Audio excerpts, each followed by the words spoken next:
Professor Berman, Mr. Berman's work in various publications, from the New Republic and Atlantic, and used to be in the New York Review of Books. He's one of the country's real leading public intellectuals, with an emphasis both on public and intellectual. His books and his writing have really run the gamut, from early work based in his involvement in and writing about the anarchist struggles, which we talked about. He's edited a wonderful book of poetry by the American Poets Project, the Modern Library, on Carl Sandburg. He's probably he's also written a book, The Power on the Idealist, about Joschka Fischer, the German first radical, then environmentalist and leader of the Green Party, and then German I guess in essence finance minister. He's best known in this country for two books. One, Terror and Liberalism, which is a book that some would say or describe as a book about sort of terrorist and Islamic issues after 9/11, and it is that. But to read it is to be taken really outside of the political aspects of that and into the deep philosophical and intellectual history behind the idea of radicalism, rebellion, and nihilism of the Western world. It's really it's a book that finds Camus as the center of it and reads the Islamic terrorist, Islamic philosophy and Islamic terrorism as an intellectual project based in the Western idea of rebellion, which he locates with Camus. It's one of the more exciting and innovative and original approaches to these kind of questions that you can come across. He followed it up with a book called The Flight of the Intellectuals, which is a profoundly interesting and long and engaged reading with Muslim intellectuals, Islamic intellectuals, something very few other people have done who aren't experts in this field. He has, I think, really distinguished himself as one of the few rare, not only public intellectuals, but independent thinkers, people who come at things in new, novel, innovative, intellectual, as opposed to simply political, partisan ways. It's very hard to categorize his work. Radical left, radical right, new left, new right, in a sense all over, which is one of the reasons it's such an appropriate honor to have him at the Hannah Arendt Center. He mirrors Hannah Arendt to a large degree in his unpredictability and also in his intensity and intellectualism. And for me, it's a real honor to have Paul Berman here. Part of that unpredictability is that he's going to be speaking today to us about Toqueville and Chateaubriand, and an unexpected title when I asked him what he was thinking of speaking on. It's part of his new project, and I think it'll be very exciting for us to hear about it. So without further ado, Paul Berman. Oh, I should say, excuse me, he's a writer-in-residence at New York University at the moment, among all his other activities. So thank you.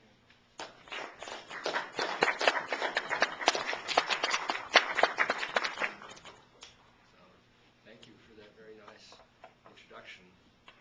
It's something to aspire to, at least, even if all of it isn't true. I, for my part, couldn't be more pleased than to speak at Bard. In coming here, I realized for the first time what a large role Bard plays and has always played in my own intellectual and cultural life. So many interesting people are at Bard now, have been at Bard in the past. Bard is a place where I have engaged in polemics with some of the people at Bard, and they've polemicized back. So some of my fiercest critics are at Bard to keep me on my toes, which is good for me. I admire them. And some of the people I most I think most highly of. Some of my favorite musicians are associated with Bard, and I have attended many concerts, either here or in New York, and I think even of the concerts as representing an intellectual project that truly I admire. Yes, I was asked what have I been thinking about lately, and the answer was and is Toqueville and Chateaubriand. Alexis De Tocqueville, born 1805, died 1859, wrote a number of books, wrote ghastly tracts on French imperialism in Algeria, just horrendous. Some very interesting histories of France, interesting memoirs, but above all, one work of supreme and eternal genius, Democracy in America. He was in America in 1831, 32. He passed up the Hudson River. He would have seen these banks. He didn't stop exactly here, but if you read his notebooks and his letters, you see descriptions of the Hudson in those days. Toqueville is extremely interesting in himself, but he's also interesting for how differently different people see him. One person's Toqueville is not the next person's Toqueville. I was struck by this a couple of months ago because I had occasion to read.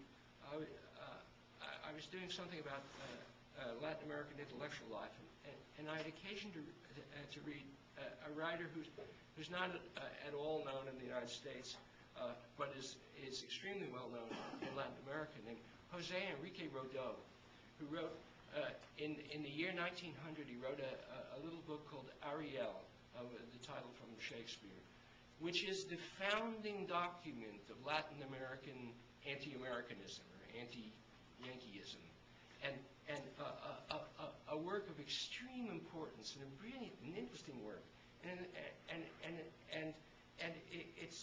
it's critical of the United States, not for the reasons you would expect because of U.S. imperialism and gunboats and things like that, though he doesn't like any of that. But it's critical of the United States on cultural grounds and on religious grounds, and it is above all critical of the United States on grounds that are Catholic and Latin Catholic, because to Jose Enrique Rodó, the United States is the product of barbarism from the north, and Latin America is the product of the Roman Empire and the true tradition of Catholicism and the real Christianity, which traces back to Rome and to the Latin poets, and the United States is the center of barbarism. And in the course of making this criticism, which is very interesting to read, surprising, he cites, among other authors, on his side, Alexis De Tocqueville, and which is surprising to us. We wouldn't expect to find Toqueville in that setting, but there he is in the writings of Rodó. Then again, if I can turn to myself, I became interested in Toqueville, seriously interested in Toqueville, and began reading him 25 years ago in the 1980s as a product of my own left-wing trajectory. In those days, I was a writer at the Village Voice, and I'd come out of the student New Left and of the late 60s and early 70s and that sort of thing. And everybody in my little world was some kind of Marxist, either a real Marxist or sort of faintly a Marxist, or influenced in some vague way by Marxism. And everybody was looking in some way for something like a world socialist revolution, which could be pictured in any number of ways, gentle ways and violent ways, but this was the reigning idea. And then in the course of the 70s and then into the 80s, this idea began to collapse. And in the intellectual world, where it began to collapse above all was in France. And I followed this, and I began to notice that Toqueville had begun to emerge in France as a touchstone of intellectual life. And this was above all because of the interest that was aroused by the human rights movement. And suddenly there was a new idea that there was going to be revolutionary developments. There had already been revolutionary developments. They had to do with individual rights, democratic liberties, human rights, this kind of thing. There was a completely alternative view from Karl Marx's, and the master thinker of this completely alternative view was, for some of the French writers, Alexis de Tocqueville.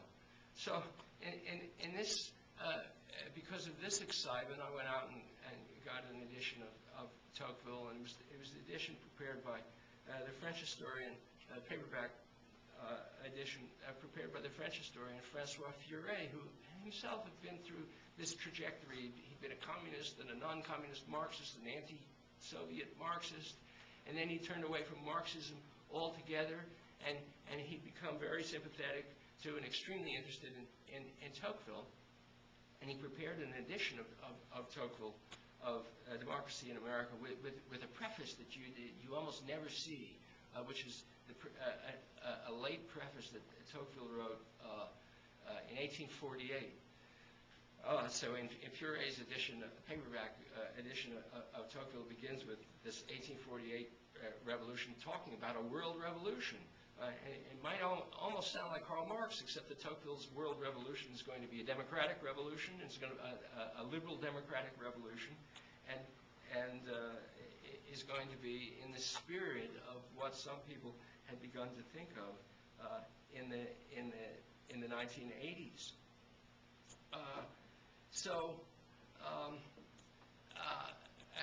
This was quite puzzling to go from Rousseau to Furet.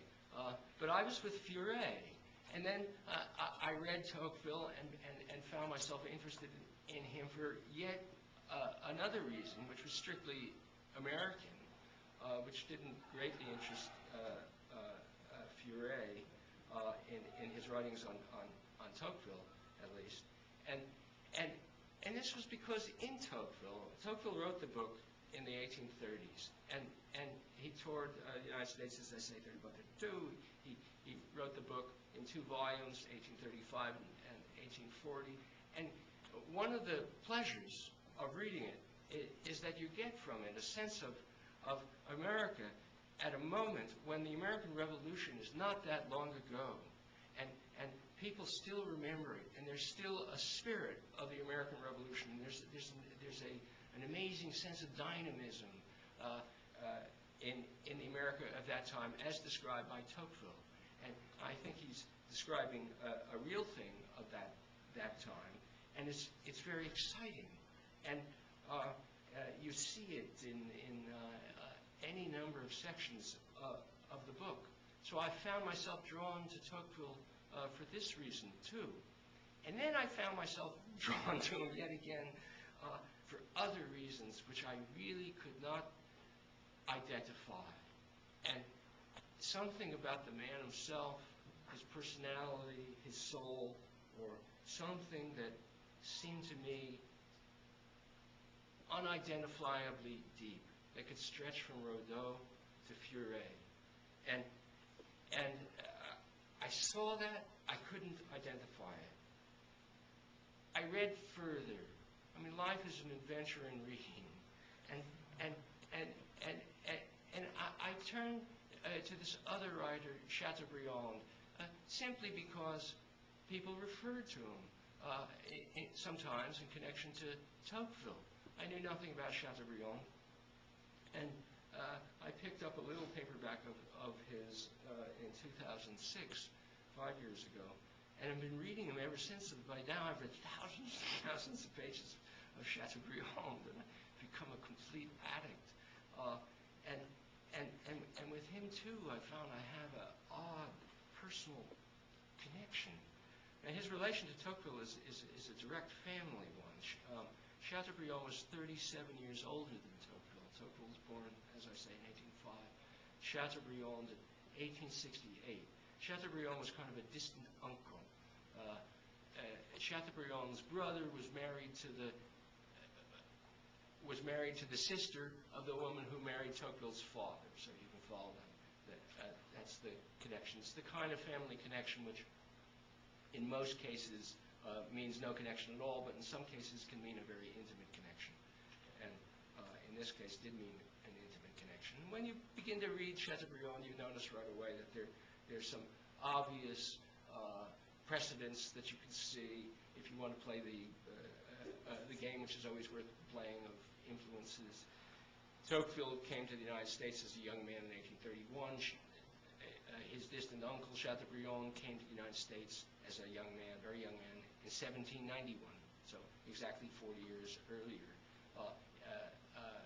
Chateaubriand wrote a number of things about the United States, and one of them was a book called Voyage to America, which came out in 1827, so something that Toqueville, as a young man, would absolutely have read. And when you read Chateaubriand's book, you see an extraordinary number of ideas that are Tocqueville's in it. So Toqueville took them directly from this other book. It's just that in Chateaubriand's version, the ideas are in a kind of kaleidoscope chaos, and you might almost think he'd been on drugs, so the book is wild, but the ideas, one by one, are ideas that Toqueville adopted and put to use. But then I began to realize, as I'm making my way through Chateaubriand, that I'm enjoying making my way through Chateaubriand, and that my interest in him was becoming deep and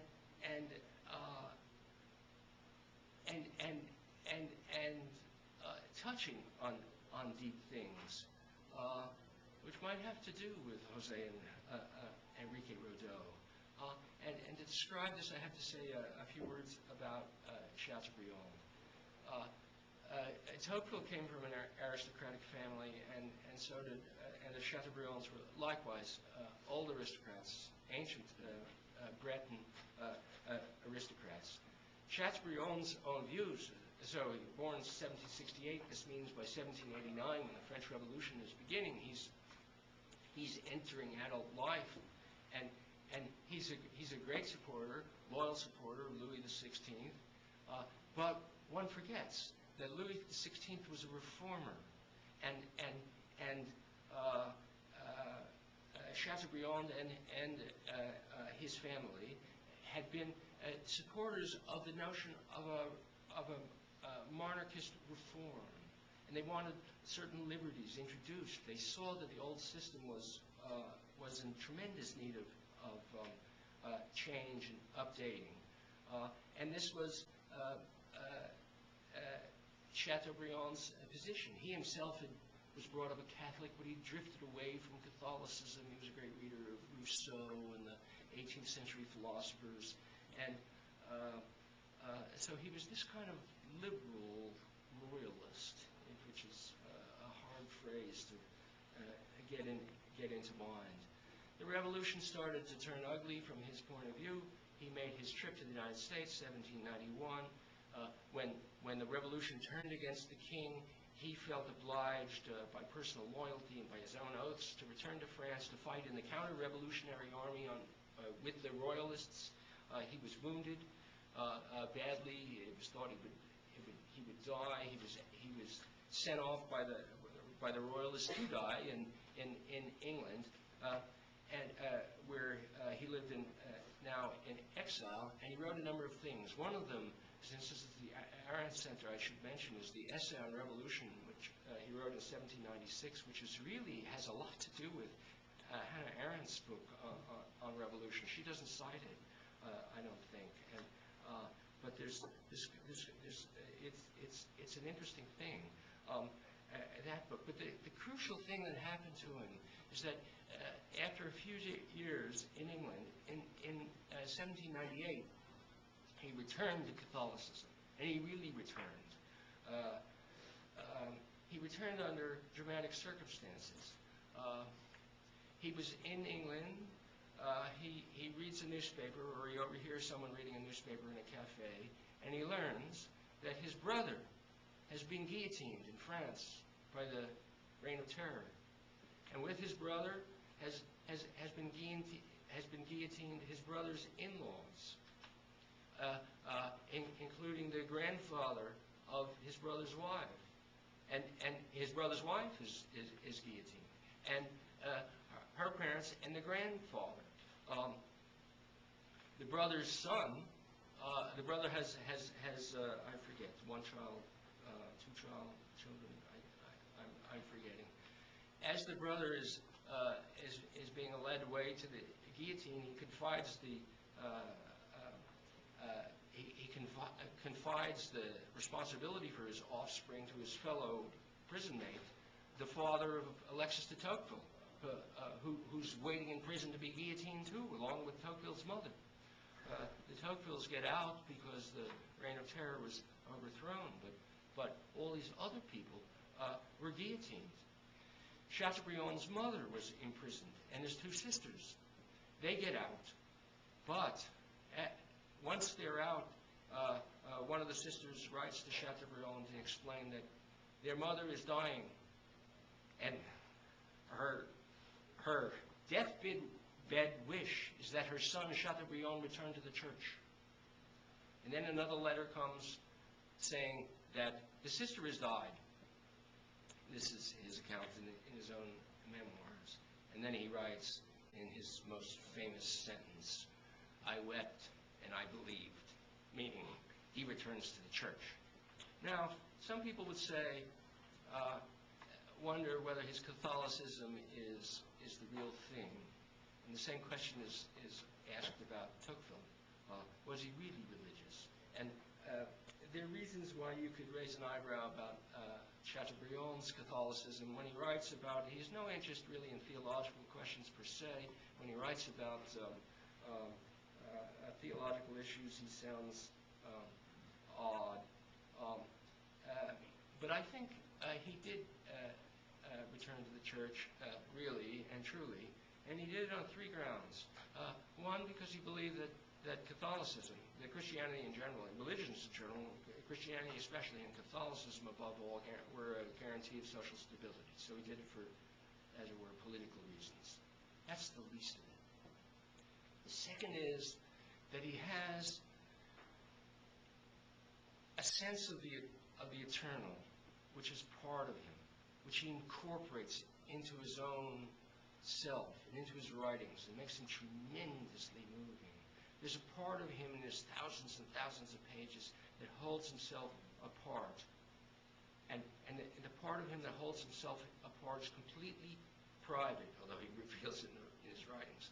And it's as it were the secret Chateaubriand. The secret Chateaubriand is gazing out on the world, on the skies and the birds and the trees, and thinking about the eternal. So it's a spirituality. His sense of the eternal is beautiful and touching. It's also sad. It's a melancholy. It's not an ecstatic sense. It's a sad sense. But it's beautiful. Catholicism has a third quality to it, which is a theory of history. And he gets this theory of history, I realize now, by reading 17th century writer Bossuet from the court of Louis XIV, who wrote a discourse on universal history in 1681, where Bossuet lays out a theory of progress. And it's a theory of progress for all of mankind. And Chateaubriand adopts this, and he believes that the history of the world is a history of progress. This notion of progress is very interesting. By progress, he does not mean technological progress. It does not mean progress in the creation of wealth. It does not mean political progress or progress in human rights or liberty or anything like that. He means a moral progress, and we laugh at the notion of moral progress. But he makes a very interesting argument about it. And what he contends, and this is over many hundreds of pages, Genius of Christianity, 1802, a supreme masterwork. What he maintains is that there has been a progress over the millennia in the understanding of sadness. Progress is progress in the understanding of sadness. And then he attributes this to Christianity. And then he proves it, or to his own satisfaction. And it's brilliantly done. It's extremely interesting to read. Because he proves it in this way. Christianity, Catholicism to him, is not just a theology and a set of rites, mass, rites that one celebrates. Catholicism to him is also a culture, and it is above all what he calls a poetics. And by poetics, he means the arts, culture, and he means above all the greatest of the arts, the supreme art, which is poetry. And by poetry, he also means something very specific, which is the word poetry for him, la poésie means for him, and for writers of that moment, it means epic poetry. Epic poetry, or the grand poems that whether they're in rhyme or in meter or not, but they're epic poems because they tell a universal history, and they do this either by describing perhaps the entirety of the cosmos, or they will tell the origin of nations, and with its implication for the whole of humanity. So the great epic poets are Homer. Of course, the Bible is an epic poem from this point of view. But Homer, Virgil, and then on to Dante, and then on to Milton, whom he loved and translated and wrote about, and 17th century French Archbishop Fénelon, who we don't read in English, but who's very interesting and who writes after Virgil. And he looks at these things and he starts to compare them and he shows, he has a way of showing that the more modern poets have a greater appreciation, he argues, of sadness and of compassion. And some of his arguments about this are extremely interesting. He'll turn to an ancient poet and show how easily they will discuss a gigantic massacre, and how a more modern poet will write about it with a tear, with a sense of compassion. So he sees something, and he draws from all of this a program for himself. So this book is 1802. It's his conversion to Catholicism, reconversion to Catholicism. And he draws from it, first, this idea, that society has collapsed, and the French Revolution has turned into this monstrous thing that it's turned into, where it's guillotined his own family, and led to wars and calamities of every sort. Society has collapsed because people have turned away from the true faith, which is Catholicism. Catholicism, therefore, needs to be revived. But the heart of Catholicism, the real meaning of Catholicism, is epic poetry.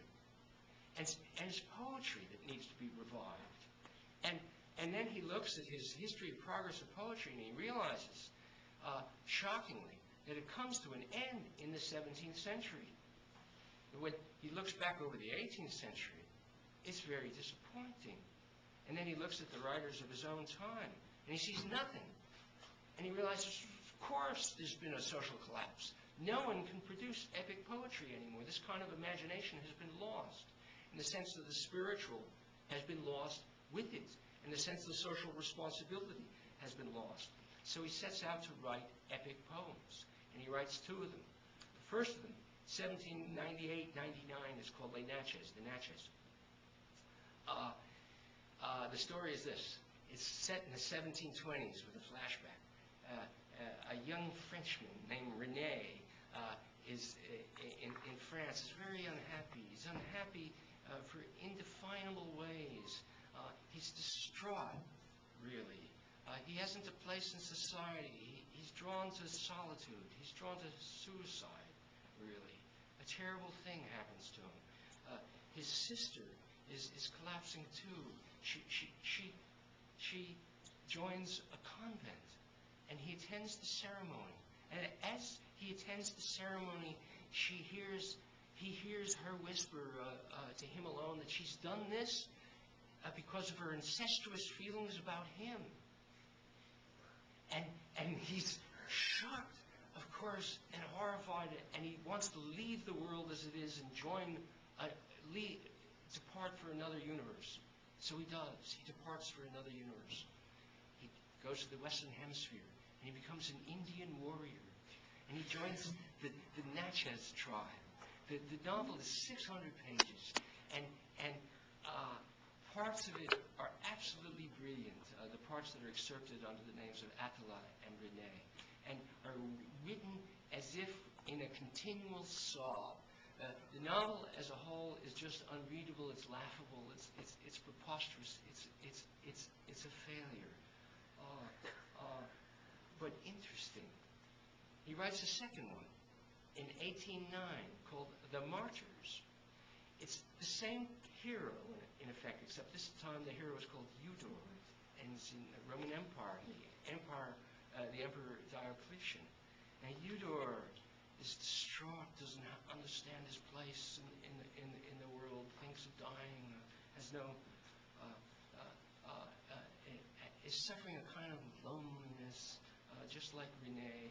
And he too wants to join another universe, leave the world as it is.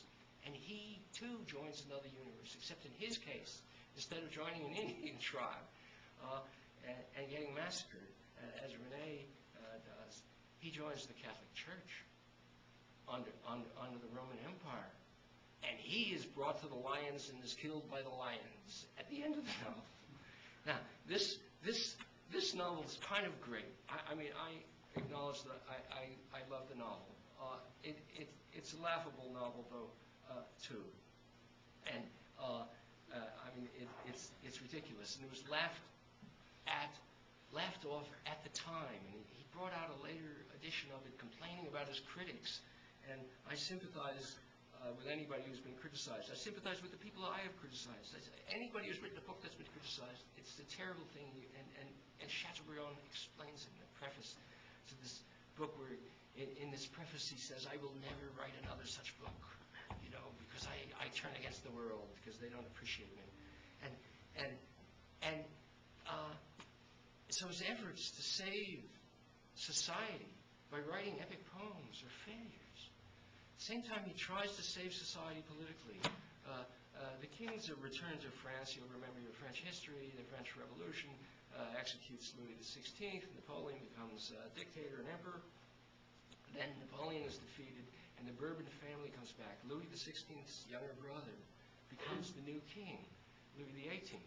But he becomes the new king in the way that Chateaubriand and the other liberal royalists, to call them that, had advocated, with some aspects of liberty, political liberty, aspects of a constitutional monarchy, and Chateaubriand is a figure in Louis XVIII's government. And he finally rises to be foreign minister in 1823. And he's a big champion of freedom of the press. Then the Bourbons are overthrown yet again, in the Revolution of 1830. And a real revolution takes place. The Bourbons are thrown out. A new king is brought in who promises to be really a constitutional monarch, unlike the semi-one that Louis XVIII and his younger brother had been. And Chateaubriand will not recognize this, refuses to recognize this, refuses to recognize the new king. In 1832, there's a Bourbon plot, a conspiracy to turn the Bourbons to power. A kind of royalist coup d'etat is attempted. Chateaubriand is involved in it. And the coup comes to nothing. He's jailed and then gets out and has to flee into exile. It's the bottom of his life. and a calamity. And it's a huge calamity. So now I ask you to step back and think about the young people of France. Chateaubriand, by this time, is a kind of god or figure to the young writers of France, to the people who were born in the years around 1800. When we think of the writers who we still read, the French novelists and poets who we still read, they all come out of the old royalist thing. They're not liberals. They don't come out of the French Revolution. They come out of the counter-revolution, the royalist thing. They're followers of Chateaubriand. They love Chateaubriand, but they're watching this catastrophe take place, and they see the whole problem. They too want to write epic poems and find it difficult. They want to rescue the Catholic Church. It's difficult. They want to save the monarchy. It's difficult. And then they begin to change.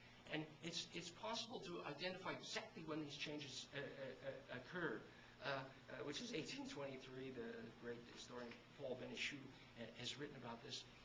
The young writers who are Chateaubriand's followers begin to think that God doesn't want the old thing. God wants something new. And they begin to have Catholic epiphanies. They see what God wants. The most famous of these writers is Victor Hugo. If you read the early poems of Hugo, you can see he is a Catholic royalist. It's surprising. But then, as a young man in the 1820s, he begins to change. And he begins to think that he is a vision of God. And the same thing can be found in Vigny and Lamartine. Others of these writers, all the Chateaubriandists are thinking the same thoughts. You can see this if you read Les Miserables. That's a Catholic book. It begins with a Catholic priest. And only later do you realize that Hugo has developed a notion of Christianity which calls for social compassion in the revolution and democratic liberties. So he's taken the old Catholic thing, royalist thing, and turned it into what we would call a leftism or a left liberalism. And so that's Hugo. And Hugo is the revolution there is another revolution. If you think back on Les Miserables, the uprising there is another revolution that no one remembers, which is also from 1832, the same year when a right-wing ultra-royalist coup was mounted, which was utter failure. There was also a left-wing Republican uprising, which was also a failure. But that's the revolution that Hugo was writing about in Les Miserables. So now, Alexis de Tocqueville, who is he? Hugo was born in 1802. Tocqueville was born in 1805. They're the same generation. And Tocqueville, too, grows up in this royalist atmosphere. His family is just as involved in all of this as is Chateaubriand's. They're legitimists, which is to say followers of the Bourbons. They cannot be for the revolution that overthrows the Bourbons in 1830. One of the reasons Tocqueville leaves to go on his trip to the United States is because the revolution of 1830 has overthrown the Bourbons. He knows that his own family is deeply in trouble. It's going to be a problem for his career. He himself has agreed to swear an oath to the new king, but it's kind of a disgrace to have done so, and he leaves the country. But now, if you look at Tocqueville, you realize, of course, that he goes to the United States and he sees that what is democracy, and yes, he has some reservations, he has some worries, he has to. First of all, he's formally a royalist. He's sworn an oath to be a royalist, so he cannot come out and say he's in favor of democracy per se. And he's an aristocrat, and he has reservations and worries, but he's really full of enthusiasm. Democracy in America is a book full of enthusiasm. The chapters on political associations, on town meetings, on business, on family life, one chapter after another expresses this enthusiasm. And he has this notion also that what's happening in America is a world development. So it's a world development toward democracy. And in these ways, Francois Furet is right in the interpretation of French leftists or ex-leftists in the 1980s is right. But Jose Enrique Rodó, with his Catholic picture of Toqueville, is right too. Because if you turn from Chateaubriand and Victor Hugo and all these other people, and now turn to Democracy in America, and you read the introduction to Democracy in America, you see this is a Catholic book. Chateaubriand in his Memoirs writes about the Revolution of 1830 that the finger of God could be seen. Now remember that phrase and read the introduction to Democracy of America. Toqueville writes, "We can see the finger of God tracing through the heavens," meaning we can see what God wants in history, which is democracy. Chateaubriand is kind of quiet and melancholy in his Catholic vision. Toqueville, not at all. He explains openly, I don't know why this escapes so many readers, that he has had an epiphany. He says the entire book has been written under a religious terror. And by a religious terror, he doesn't mean the guillotine, the reign of terror. He means that he has trembled with his religious vision because he believes he has seen what God wants. It is an epiphany. And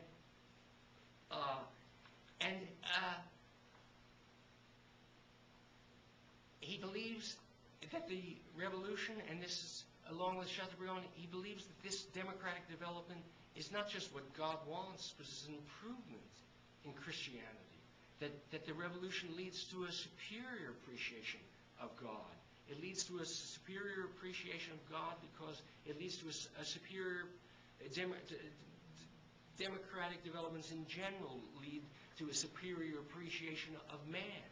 And he cites the authors Byron, Lamartine, and Chateaubriand, and not by name, but by the names of their characters. And then he says, if you have a superior appreciation of man, you begin to be able to understand God in a superior way. So I conclude by saying what moves me in all of this. Reading Toqueville, turning to Toqueville, I expected to find myself interested in and moved by maybe strictly or narrowly political things. But then after many years of reading Toqueville, Chateaubriand, and Hugo, I find something else, and I find myself fascinated by the crisis of epic poetry and the aftermath of that crisis. And I'll end with this one little detail about the events of the year 1832. The Catholic ultra-royalist failed coup in France. The left-wing Republican uprising that Victor Hugo describes in Les Miserables, another failure. But these two revolutionary movements going on, ultra-right and left-wing. And in the meanwhile, 3 books are being written. First of those books, let us say Les Miserables. It took Hugo nearly 30 years to finish the book, and if you read it, it might take you that long to read it. It's very long. But he begins it then. And it's about 1832. And what is Les Miserables? It's the very definition of what we in our modern age understand to be the modern democratic left. What you might call, and I say this in a completely admiring way, the soft-hearted left, the kindly left, the left that's compassionate, not the cruel, murderous left of the guillotine and the Gulag Archipelago, but the kindly left. And Les Miserables, this book, which has its origin in 1832, is the very definition of that. But of course, as I have observed, it comes out of a Catholic thing, converted into a leftism. The second book is, of course, the book that Toqueville was at work on. He returns, 32, and he's writing Democracy in America. And what is Democracy in America? If you have read Chateaubriand and his theory of Catholicism and epic poetry, Democracy in America is an epic poem. An epic poem is a book about the origin of a nation. which has universal implications, which speaks about what God wants, or the gods, if you're a pre-Christian, and not Jewish, and that's an epic poem. The epic poem that Chateaubriand couldn't write. Hugo has written in the form of Les Miserables and other books, and now Toqueville writes in the form of expounding what has been his Catholic epiphany, the epiphany that he announces in the introduction, and what he proceeds to tell is the origin of a nation, the United States, and why it has implications for the whole of mankind. So now Hugo's book, I say, is the origin of our modern sense of the soft-hearted left, of the kindly left. Toqueville's book, which begins as a Catholic epiphany, ends, of course, as social science. And it's conventional almost by now to look back on Democracy in America as the founding document of modern social science. So his Catholic epiphany leads to the invention of modern social science, or major contributor to that invention. The third book, what is the third book? The third book is by Chateaubriand. Chateaubriand was 64 years old in 1832. He's been arrested, he's locked up, he's fled into exile. Things couldn't be worse. But as I say, he'd always retained a private sense of himself, separate from everyone. And he'd been keeping, for 20 years or so, more than 20 years, by then journals, and working them up. And now, beginning formally in 31 and now continuing 1831, 32, he begins to write what becomes his greatest book of all, I guess, but he wrote so many books that are great, which is called, in French, Memoirs d'Outre-Tombe, which means Memoirs from Beyond the Grave. And the book is his memoirs, and he's had an amazing life, so he has much to say. But what's astonishing about the book is this. The title, Memoirs from Beyond the Grave, is the concept of the book. And he's written the book in the persona of a man who is dead. He's very clear in the book that he is dead. You, the reader, you are alive. He had an advance, a deal with the publisher, that he got an advance for it, but the publisher could only publish it upon his death. And he died in 1848. The publisher brought it out immediately. And so the author of this book, which you're reading, explains to you that he's dead. You were reading him. You were alive. So it's a bizarre way to write a book, but it's more complicated than that, because the entire book is constructed in such a way that the little chapters, some of them are plainly journal entries, so you're reading them in the present. And others are written at a certain point where he's thinking about the past. So he's an adult thinking about his own childhood. Some of the chapters are letters, correspondence between he and his mistresses and other people, and are really in the present. And yet at the same time, he's explaining that he is dead. So from a certain point of view, he's writing from the future. There's an eerie section where he's become the ambassador to Prussia, and he's arrived in Berlin, and he was a celebrity for the excerpts from Lenache's Atala. Women thought of him as a sex god, it seems, to judge from his own memoirs. And he explains that a woman comes up to him as the French ambassador to show that she's been carrying his portrait. She has this little portrait which she pulls out to show him, and he observes that he doesn't look like that at all. The portrait of him is him as a young man when he had black hair, and now he's an old man with white hair. So he's not that person at all. And then he reflects, but to you, the reader, I'm not an old man with white hair either. I am in my coffin. And you realize it's very strange.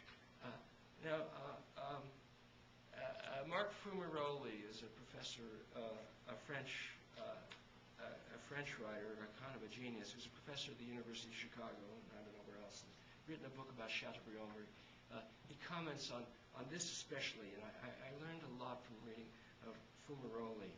Fumaroli explains that Chateaubriand has invented here the concept of time that you find in Proust, who himself is not shy to speak about Chateaubriand. And I realize it's not just Proust. It's really some huge portion of modern literature and its concept of time, how we think of time. And if we think of the modern novel, it does not come out of Victor Hugo. Hugo's novels are wonderful, but they don't lead to modern literature. What does lead to modern literature, something that leads to modern literature, are these memoirs of Chateaubriand's, because of this invention of his, this concept of time. Now, from a certain point of view, this concept of time is Chateaubriand's spirituality. It is his Catholicism. It's the private him contemplating the eternal. So that he's contemplating at every moment, the meaning of life, and the fact that it begins at a point and ends, and he knows it ends, and that life goes on without you.